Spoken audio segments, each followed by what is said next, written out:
सकलगुणनिधानं वानरनामधीशं रघुपति प्रिय भक्तम बात जातम नमामि। नमस्कार, उदय इंडिया डिजिटल में आपका स्वागत है। मैं हूँ उपाली अपराजिता। कलयुग के अग्रगण्य हैं हनुमान जी।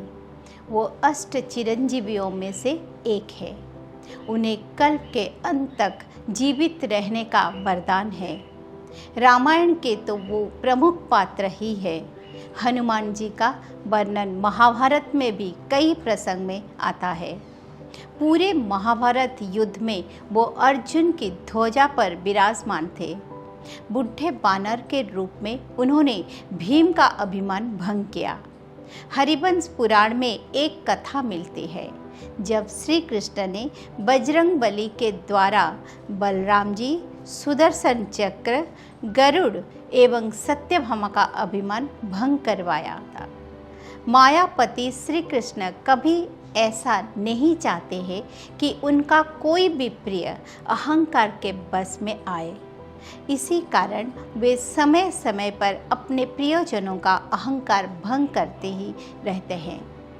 किंतु एक बार माया के वशीभूत होकर महाबली बलराम, सुदर्शन चक्र, गरुड़ एवं सत्यभामा अहंकार के बस में आ गए। श्री कृष्ण की माया के बस में आकर बलराम जी, सुदर्शन, गरुड़ एवं माता सत्यभामा एक ही समय में अहंकार के प्रभाव में आ गए, क्योंकि द्वैत नामक एक महाशक्तिशाली बानर था, जो स्वयं को हनुमान जी से भी अधिक शक्तिशाली बताता था।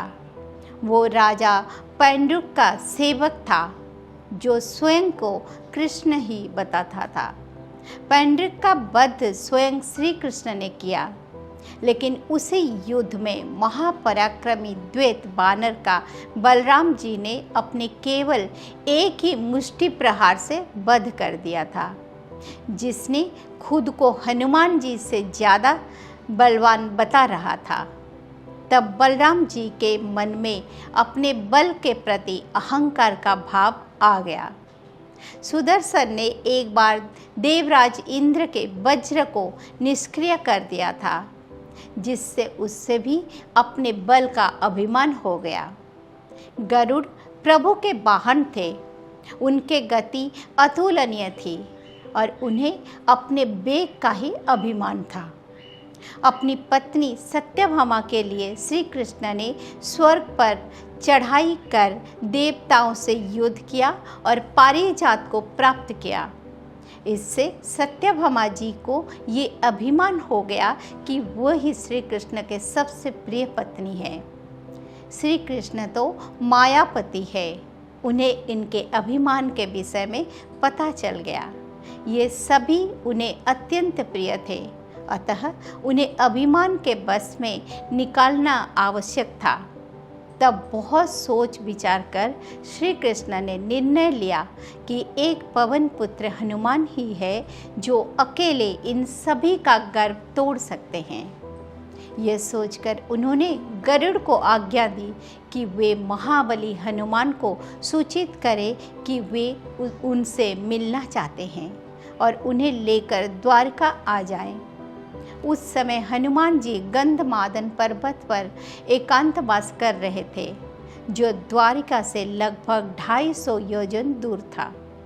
श्री कृष्ण की आज्ञा पाकर गरुड़ तीव्र गति से तत्काल गंधमादन की ओर उड़े और शीघ्र ही वहां पहुंच गए।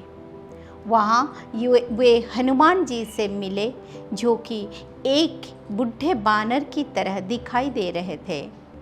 गरुड़ ने उनका पूरा सम्मान करते हुए कान में धीमे शब्द में श्री कृष्ण का संदेश सुनाया। हनुमान जानते थे कि कृष्ण और राम एक ही है। उन्होंने गरुड़ से कहा कि पक्षीराज, ये मेरा सौभाग्य है कि प्रभु ने मुझे स्मरण किया है। आप चलिए, मैं शीघ्र ही आता हूँ। इस पर गरुड़ ने कहा कि हे महाबली, द्वारिका यहाँ से बहुत दूर है, अतः आप मुझ पर बैठ जाएं। मैं आपको अति शीघ्र द्वारिका पहुँचा दूँगा। इस पर हनुमान जी ने कहा कि हे पक्षीराज, आप मेरी चिंता ना करें, आप चलिए, मैं आपसे पहले ही द्वारिका पहुंच जाऊंगा। हनुमान जी को ऐसा बोलने देखकर गरुड़ के अभिमान को ठोस लगी।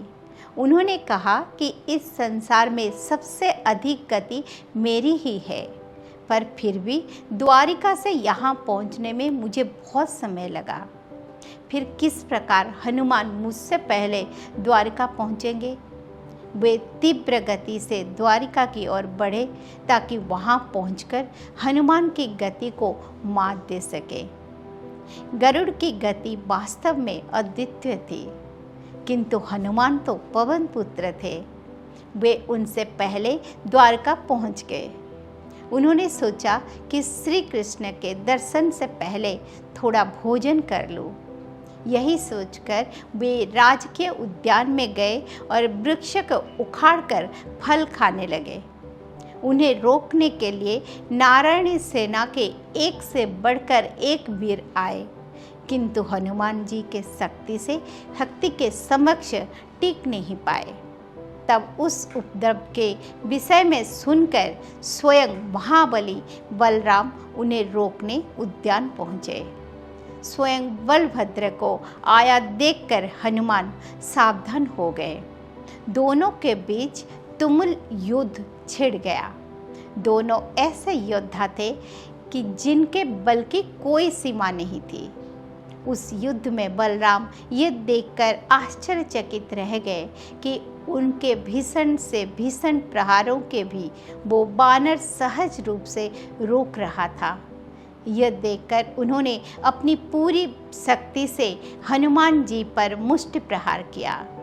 ये प्रहार उस प्रहार से कई सैकड़ों गुना अधिक शक्तिशाली था जो उन्होंने द्वैत बानर पर किया था। किंतु आश्चर्य, वो बानर उसी प्रकार अविचल खड़ा रहा। अपने इतने भीषण प्रहार को व्यर्थ जाते देखकर बलराम का अभिमान चूर हो गया। उन्हें समझते देर न लगी कि जो उनके भी बार को इतनी सहजता से झेल ले, वो पवन पुत्र हनुमान के अतिरिक्त और कोई नहीं हो सकता है। उन्होंने हनुमान जी को पहचान लिया और उन्हें प्रणाम किया। तब हनुमान जी ने भी उनसे आकरण युद्ध के लिए क्षमा मांगी और श्री कृष्ण से मिलने भवन की ओर बढ़े।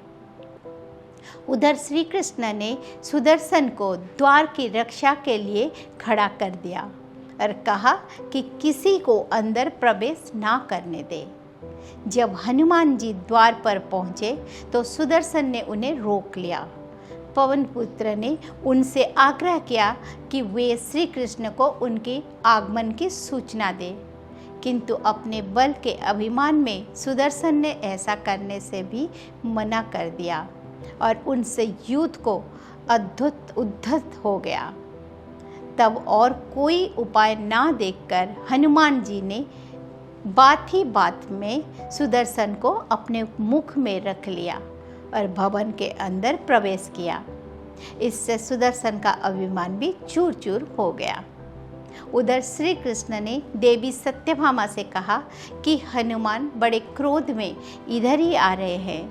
इस समय उन्हें केवल प्रभु श्री राम और माता सीता के दर्शन ही शांत कर सकते हैं। मैं राम का वेश धरता हूँ और तुम सीता के वेश में मेरे निकट बैठो। ये सुनकर सत्यभामा अत्यंत प्रसन्न हुई। उनका रूप तो अद्वितीय था ही। वे माता सीता का वेश धारकर भगवान राम बने श्री कृष्ण एक निकट बैठ गई और हनुमान के आने की प्रतीक्षा करने लगे। जब हनुमान जी ने भवन में प्रवेश किया तो श्री राम रूपी श्री कृष्ण को सामने देखा। अपने प्रभु के दर्शन होते ही हनुमान जी भावुक हो गए। उनके नेत्रों से अश्रु बहने लगे।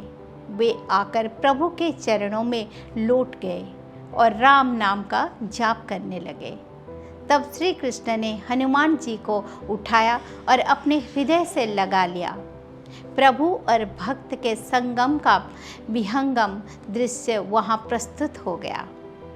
उधर माता सीता बनी सत्यभामा इसकी प्रतीक्षा कर रहे थे कि अब हनुमान उनका भी आशीर्वाद लेंगे, किंतु इनकी ओर देखते ही हनुमान जी ने कहा, हे प्रभु, आज आपने किस दासी को अपने वाम भाग में बिठा रखा है? माता सीता कहाँ हैं? ऐसा कहते हुए हनुमान को फिर से क्रोध आने लगा। यह देखकर सत्यभामा उनके वामांग से उतर गई और वहाँ स्वयं श्री राधा प्रकट हुए, जिन्हें सीता रूप में देखकर हनुमान का क्रोध शांत हुआ और वो उनके चरणों में झुक गए।